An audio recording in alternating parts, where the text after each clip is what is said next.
I had a successful weekend at Wichita State, against number 13 BYU, the team that knocked us out last year, and then played Wichita State. So I felt like that was going to be a big test for us in regards to trying to push forward for, to finish out the preseason the right way. And we've got our last week here going to Rice, who I believe is 10-1 right now, and then we host Texas A&M to a sold-out crowd with student tickets remaining for the first 360, I believe it is.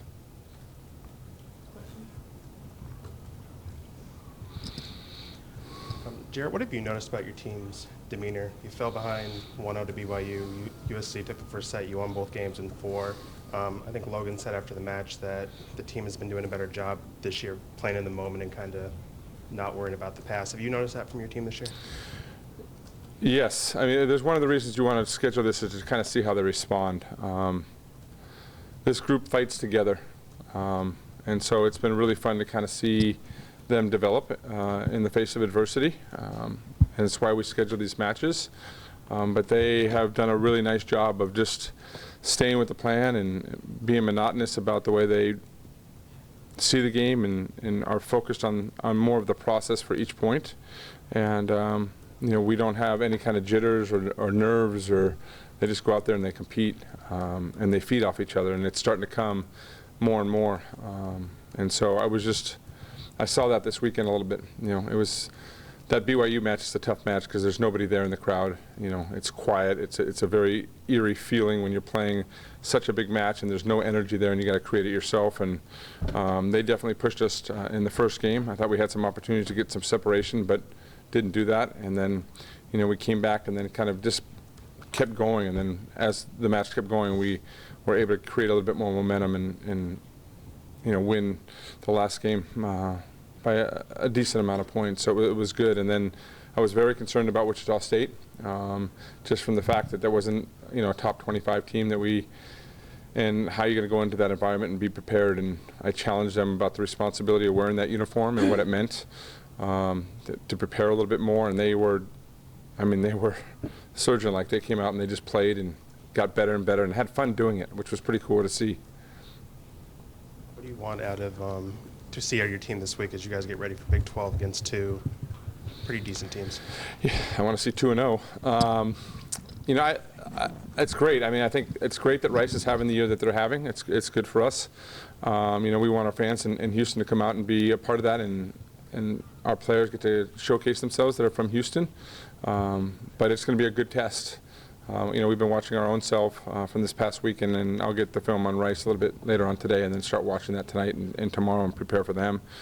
And then A&M starting to, a new coach who's doing a nice job, and it'll be a fun match for us to compete. And, it's always great to have a sold-out crowd, especially when it's Texas A&M. And I'm glad we're playing this match. I think it's great for these athletes to experience. It's what college athletics is about. The Texas A&M rivalry has always been special, no matter what sport you play, and it's not only good for us, but it's good for the communities, and it's a lot of fun to be a part of. I thought that wasn't a rivalry anymore, A&M Texas, since they don't play in football. You obviously think differently. Well, we've still been playing them. We played them in the tournament. Yeah. We played them last year, and do your players see it as a big rivalry? I would imagine so. I can't imagine. Texas A&M and Texas that's in your blood. Yeah. Some of these kids have had parents that have played here and been a part of this. I don't think anybody would play A&M and say it's not a rivalry. Yeah. And on the BYU, was revenge part of the factor? Especially, you said you got to almost artificially create your own energy in that environment.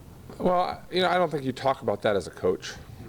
You're way more focused about, the details of executing at a high level, and you don't win games because you want revenge. You hope you come in with the right motivation, and that there's focus.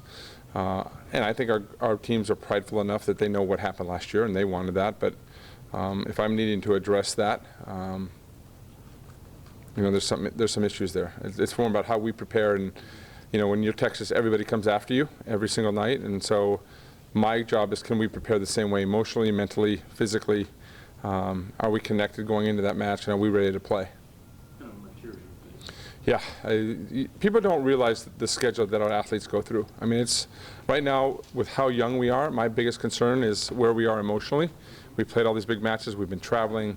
We're getting home. We're getting up yesterday at 5 a.m. to travel back, and they got study hall last night. I mean, they're not getting much rest, and it's hard to be 18 to 21 years old, 22 years old, and be able to compete night in, night out, and with very little break. So, this weekend after A&M will be the first time that we'll give them actually 2 days off. Since Laura spent so much time at Kansas, is there familiarity with her, or she kind of put a whole different stamp on what she's doing at A&M? Good question. I have not seen them yet. I would imagine, there's some similar stuff. She did a really nice job recruiting there. I think she did a really nice job, helping Ray out.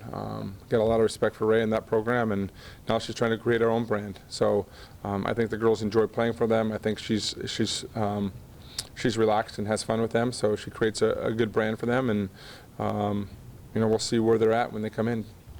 But right now we got to worry about Rice. Ashley made a brief appearance against BYU. Where's she at right now? Where is Bree at? Ashley's come in. Yeah, we're looking at some potential 6-2 situations. Riley set today, on Saturday with the 6-2. But I was trying to get Ashley just kind of prepared with her. She's got a really good jump, kind of hybrid serve we call it. So trying to get her comfortable doing that and trying to increase some of our serving rotations potentially. And then Bree is still day to day, and we're getting her evaluated. As we see fit. When was the last time you ran a 6-2 regularly, and how comfortable would you be putting that out there? Well, I don't know if we'll run it full time. I don't think it's going to be part of our offensive scheme. I could be wrong on that, depending on what it looks like. If Bree comes back and the setting is really efficient and our passing is good, you take out Claire Hahn in that situation, so it puts a little bit more pressure on both of our outside hitters to be efficient. But there's for sure some opportunities late in games or in situational lineups where I can throw it in for 2 or 3 rotations and look at it and just give teams a different look and overload sometimes in critical situations. Like against Stanford, we could have looked at some situations there late in the game knowing that the ball was going to go to Plummer.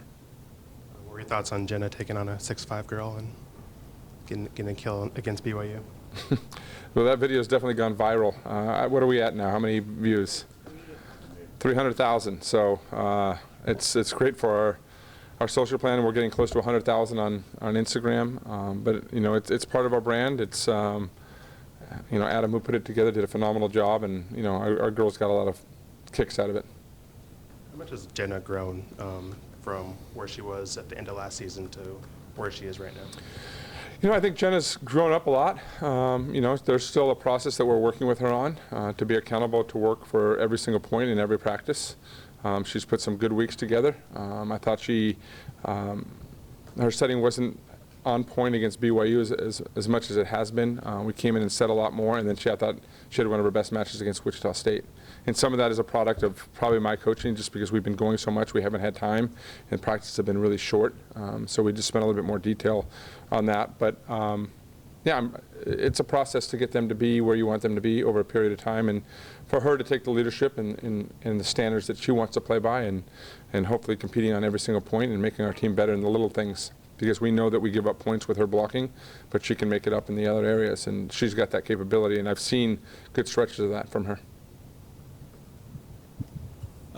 With Logan, she had a big tournament this last weekend. What specific areas have you seen growth from her already this season?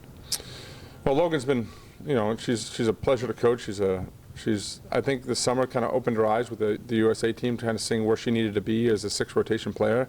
We've obviously been investing in that, and for her, it was getting her comfortable early in the season. We had to pull her a little bit early in some of those matches. A lot of that was nerves. She's been performing in practice, and we've talked to her that it's going to be a process, but her numbers continue to improve from match to match.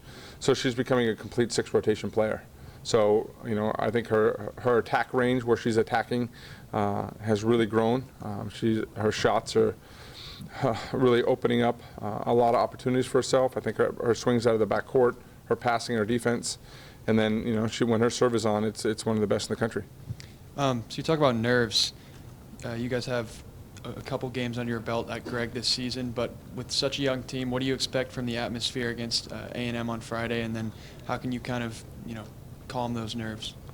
Yeah, I don't think they're nerves anymore. I think the nerves are just, it's every season, no matter if they're veterans or not, because it's been such a long period of time since they played together. Like, what team are we? How are we going to adjust to this? And now they're starting to kind of feel that there's confidence in each other. I think this team right now has a lot of confidence in the person that's standing right next to them. So that helps a lot with our confidence as a team. And, you know, the A&M match, there's definitely no pump-up speeches that need to be happening. It's just kind of keeping them calm, because they're going to be super excited, just like they were against USC and Minnesota and Stanford and BYU and all these matches that we have. It's, again, I hope there's butterflies. You know, you want butterflies as a coach, because that means that there's some excitement and some energy. But it's, you know, it's a process, and convincing them that it's just one point at a time and how fast we can settle in. Is having 3 setters on your roster a blessing, or is that too much of a good thing? It's a challenge for sure. You know, it's hard, because trying to get everybody the same amount of reps and trying to get that, but it's been, you know, with Ashley getting hurt in preseason, it's been a blessing in that situation. And, you know, I think Riley has really kind of grown since she's got here. She's developed, and she's done some nice things for us. So it's a challenge for sure.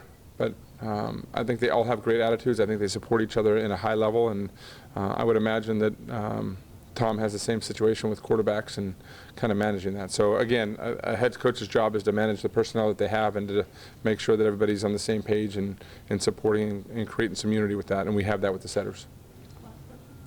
Unless something drastic changes, you guys and Baylor are both going to be top 5 teams this year. You gave them the other first place vote because you couldn't vote for your team.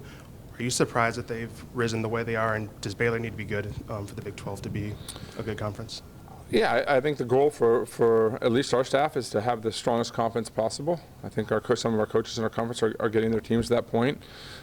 He's done a really nice job up there. They've got some, you know, Pressey is a player that's from in-state that, you know, we didn't recruit. She was pretty raw at the time, and we needed someone to kind of come in and fill. But obviously showing that, you know, we made a mistake there, but that happens. And now they've got, you know, obviously 2 good middles, and their setters experience, and they're playing some really good defense. So it's great. I mean, it's good for us. We need to be able to challenge in that area, and you know, we've got some time before we play them. So, you know, we're keeping all the statistical data and figuring out what we'll need to do by that point. But right now, it's more of what coaches are looking from behind the scenes of how the teams do every night in our conference. So it'll be a great match. It's one that we hope to sell out here at Gregory, because it'll be obviously an important battle for both teams, and we look forward to it.